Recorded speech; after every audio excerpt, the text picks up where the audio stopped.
Ndabahaye mwaramutse mwese canke mwiriwe bivanye naho buri umwe aherereye banywanyi mudateba kubana natwe ngaha kuri mbonesha kure mwe rudende bakiriza amakuru atosoye abarabana n'umutekano politiki ubanye n'amakungu ndetse n'ubuzima bwa munsi bw'abanyagihugu mu gatondo ka kare kuri uyu wa gatanu kwigenekerezo rya karindwi mu nyonyo 2025 FDNB yarungitswe muri Somalia ikoze operasiyo ikomeye neza bikaba bizabaye ku isaha saa 11 z'igitondo ku isaha yarigezwe i Mogadisho, aho rero bitangazwa ko indege za FDNB zari zitwawe n'abasirikare kabuhariwe mu bijyanye n'ikirere zimaze gukora operasiyo ikomeye ku birindiro bya Al-Shabaab bifashishije buteri do komba type mi 17. turababwira ibibereye ahitwa mu gace kahitwa Mahadayi muri Somalia, aho bitangazwa ko mu duce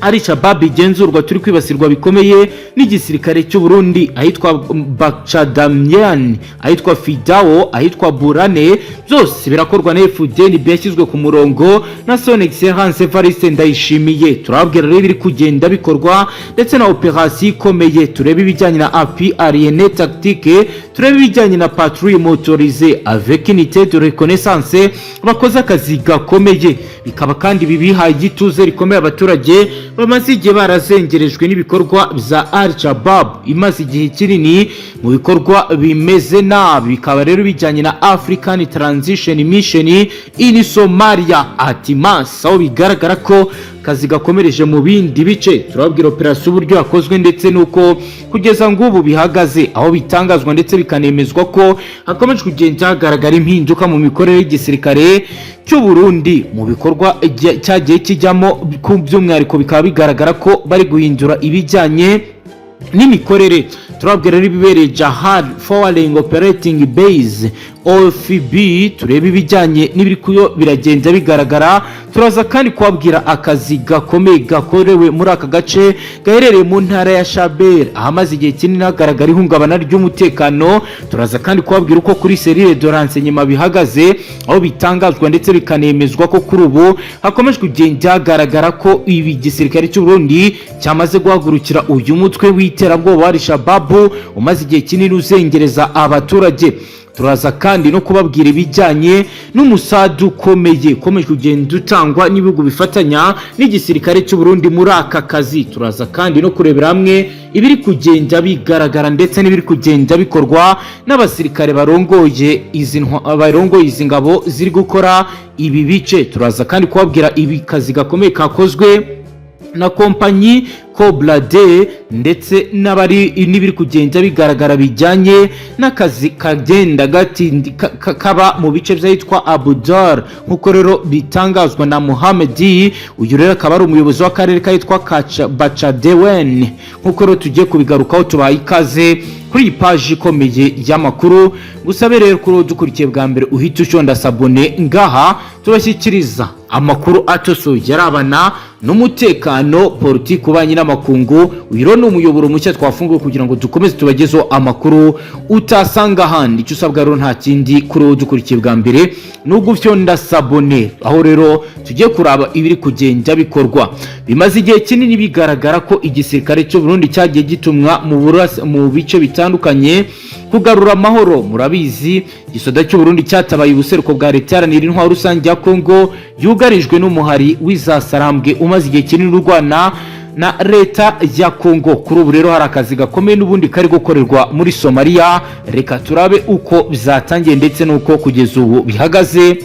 amakuru adushyikira akaba avuga ko rero mu gitondo cya kare kuri uyu wa gatanu ku igenekerezo rya karindwi mu nyonyo 2025 ku isaha saa 11 za mu gitondo, isaha rigezweho Mogadisho mu mutambuko w'indege ebyiri za gisirikare z'u Burundi, helicopter de combat type M17 zumvikanye mu kirere cyitwa Mahadayi ahariho hatangira operasiyo indi mirwano ikomeye yatangijwe n'ingabo z'u Burundi ziri mu butumwa bwa ATMAS cyase African Transition Mission in Somalia igamije guhashya ibisigara bya Al-Shabaab mu duce twitwa Bakachadawen, Fidao, Buran. Abasirikare b'Abarundi bari muri sekteri ya gatanu ya Atimasi bayobowe n'umukoloneli Jean Claude Niyonkuru bahagurukiye mu birindiro by'ahitwa Jahal Forward Operating Base ku isaha ya kare bakoresha uburyo bwose bugezweho bwa gisirikare harimo APR tactique inkunga y'indege mu mirwano, patrouille motorisée, inzego z'imodoka z'intambara ndetse na interconnaissance n'amatsinda ashinzwe ubutasi barafatanyije kugira ngo iyo operasiyo ikomeye ibashe kuba yakorwa. Nkuko rero biri gutangazwa kandi amakuru atugeraho bigaragaza kuko byatangajwe n'ibikorwa n'ushinzwe gukurikirana ibikorwa ahangaha yavuze ko iyo operasiyo yashyizweho hagamije gusenya ibirindiro bine byari bisigaye by'inyeshyamba za Al-Shabaab mu ntara yitwa Harisabele. Hakoreshejwe ibigo byo gutegura ibitero mu kurwanya ubucuruzi ndetse no kubangamira abaturage. Nkuko rero bitangazwa, umwe yagize ati twabonye amakuru y'ukuri aturutse muri serire de renseignement yacu n'ubufatanye bw'abaturage ba Somalia. Twasanze Al-Shabaab isigaye ifite ibirindiro bito mu mashyamba yitwa Fidawa n'ahitwa Burane, bikaba rero byifashishwaga mu gutega ambiskade n'ibitero byo mu gicuku. Operation yari igamije kubisenya burundu nkuko rero amakuru amaze gutangazwa bivuga. Guhera ku isaha ya saa moya z'ijoro ku munsi w'ejo nibwo kompanyi Asate ebyiri za FDNB zatangiye gutegura kwinjira muri Fadao zifatanyije n'ubutasi bw'indege zingirakamaro, aho rero bivuga ko bakoresheje drone de surveillance tactique aho zahasanze ibirindiro bitatu bikomeye byari byarashinzwe n'abarwanyi basaga 80 bari bafite imbunda za PKM RPG-7, ibikoresho by'itumanaho byakozwe n'abasirikare mu mezi atandukanye, bikaba rero byaragiye byifashishwa mu guhungabanya abaturage batuye muri bice. Nyuma y'amasaha abiri imirwano ikomeye yari kuba, unité de commando spéciale yitwa Compagnie Cobra Day yafashe ikirindiro cya mbere igasaka intwaro isanga harimo intwaro 37 harimo fils d'Asate AK-47 grenade offensive n'amakarito y'amasasu menshi. Mu gihe rero cy'ikirindiro cya kabiri cyafatwaga indege FDNB mu bwoko bwa Mi-17 yakoze APFA inkunga y'amasasu hejuru ituma abarwanyi ba Al-Shabaab batatanya berekera mu mashyamba yitwa Bakadeo. Aho rero watanze ubutumwa yagize ati twakoresheje uburyo bwa infiltration progressive, twinjira gahoro twirinda kwangiza abaturage. Twashoboye gufata ibirindiro byose bitatu mu masaha 3 gusa. Ubu turimo gukora retissage kugira ngo tubashe kumenya niba nta basigaye muri ibi bice. Ibiro ni byatangajwe no kuri Compagnie de Reconnaissance watanze amakuru. Mu gihe cy'amasaha 4 gusa iyo operasiyo yatanze umusaruro ugaragara. Abarwanyi 26 bari Shabaab bikaba bivugwa ko bakomeretse bikomeye, abandi bafatwa mpiri barimo 17, harimo rero n'uwahoze mu buyobozi bukuru ubwo mu gice cyitwa Makadayini witwa Abdulrahani Kosu Mohamedi. Nkuko amakuru atugera bivuga, abaturage bo mu duce twari twarabangamiwe bikomeye na Al-Shabaab bahise batangira kugaruka mu ngo zabo nyuma y'uko force burundeze zibasabye kuba bagaruka mu byabo kuko umutekano wongeye kugaruka ndetse ucungerewe ntangere muri ibi bice batuyemo. Umuyobozi w'umudugudu witwa Bulani witwa Hussein Garda yagize ati twabonye abarundi baje kudutabara, bari bafite intwara ariko bagenderaga ku mategeko, ntibasahuye ntibateye ubwoba abaturage, baturinze Imana ibaha umugisha. FDNB bakoresheje uburyo bwa gisirikare bugezweho muri operation, aho bakoresheje drone tactique de reconnaissance zifashisha kumenya imiterere y'ubutaka no gukurikirana imirwanire. Hari kandi système de communication cryptée, système ya radio yitumanaho itabasha kwinjirirwa n'umwanzi. Hari kandi formation de combat nocturne bijyanye n'amahugurwa y'imirwano yo mu gicuku yatumye abasirikare ba FDNB babasha kurwana nijoro mu buryo butagaragara nk'ubwo bari basanzwe bakoramo ibikorwa bya gisirikare. hari kandi bijyanye na logistique yavuye kuri base avance yitwa Juahari, ahari imodoka z'intambara Blindé Gar type Mamba n'imodoka zitwara imiti n'ibiribwa by'ingabo, ibyo twakita kamyo logistique zari ziteguye neza kuko bizatangajwe n'abari muri ibi bice. Umubrigadier General Rahanga yavuze ko iyo operation yahawe izina ryo kugira ngo bongere bagarura ituze ahanga mu rwego rwo gusobanura isura nshya y'intambara yo gufasha abaturage kongera gutekana. Yagize ati uyu ni umwaka mushya ku baturage ba Somalia, umwaka wo gutekana. FDN biragaragaza ubufatanye mu bijyanye no kuba yagarurira abaturage umutekano kandi mu buryo bwiza. Nyuma yo gutsinda imirwano, ingabo z'u Burundi zahise zishyiraho poste de commandement avance mu gace kahitwa Fidao kugira ngo zigenzure umutekano w'igihe kirekire. Harateganywa kandi section du jeune militaire, abashinzwe imirimo y'ubwubatsi bwa gisirikare izahita yubaka pour mitrailleuse temporaire.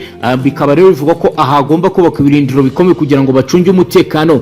Umuryango wa Loni ushinzwe umutekano watangaje ko uzatanga inkunga mu gusana ibikorwa remezo mu gihe Atimasi yemeje ko izashyira muri aka gace unité médicale mobile izafasha abaturage bagizwe ingaruka n'imirwano kuvurwa ndetse no kwitabwaho, yaba bakomeretse ndetse n'abandi bafite ibijyanye n'uburwayi butandukanye bakazabasha kuba bakitabwaho nk'uko bikwiye. Bikaba rero ari ibikomeje kugenda bigaragara. Ubu rero nibwo bwa kane mu mezi ane gusa ashize FDN bikoze operasiyo ikomeye muri Somalia nyuma ya operasiyo ikaze yabaye mu kwezi kwabanje. Operasiyo yo muri uku kwezi nayo yabaye niyo ni operasiyo kandi ibaye mu gihe hakomeje kugenda hagaragara ibijyanye n'ihungabana ry'umutekano bigerwamo uruhare rukomeye na Al-Shabaab. FDN BC igisirikare cy'amagambo ni igisirikare cy'ibikorwa cyiyemeje kugeza ku baturage ba Somalia umutekano urambye, kandi tuzakomeza kubikora kugeza ubwo Al-Shabaab izaba ibaye amateka.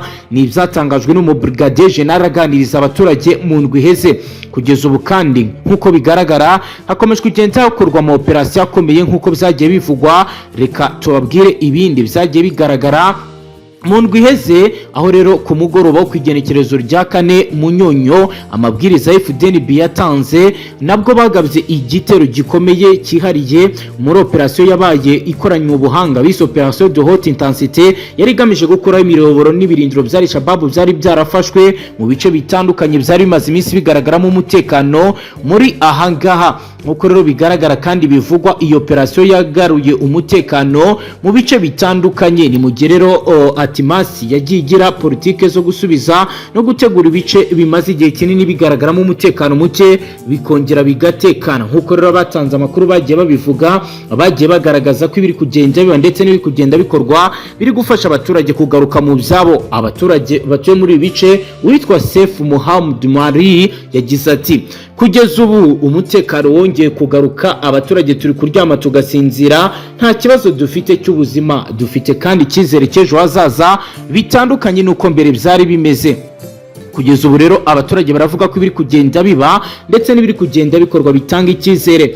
Dusubiye inyuma gato, operasiyo yabaye ku igenekerezo rya kane z'ukwezi kwa 11 yagaragaje igitekerezo cy'uko FDN bishobora gukora ibikorwa by'ubufatanye n'izo muri misiyo ya African Union mu buryo bw'umwuga kandi bwitondewe. Yatumye habaho igihombo ku ruhande rwa Al-Shabaab mu duce twari twarafashe, yongera icyizere mu baturage kandi yatumye hari aho bamwe bagomba basubira mu bice byabo. Ariko kimwe n'ibindi bikorwa byose by'ingabo mu mahanga, hari ingaruka z'amahitamo ya politiki yohereza abasirikare mu bindi bihugu. Ibi byagaragaje imbogamizi z'imari, ikibazo cy'amafaranga gitera abasirikare ndetse rimwe na rimwe ugasanga amafaranga ari kuza bitinze. Bikaba ari bimwe mu bice byagiye bigaragarwa nk'inzitizi yagiye ibangamira bamwe mu bari muri ubu butumwa mu mahanga.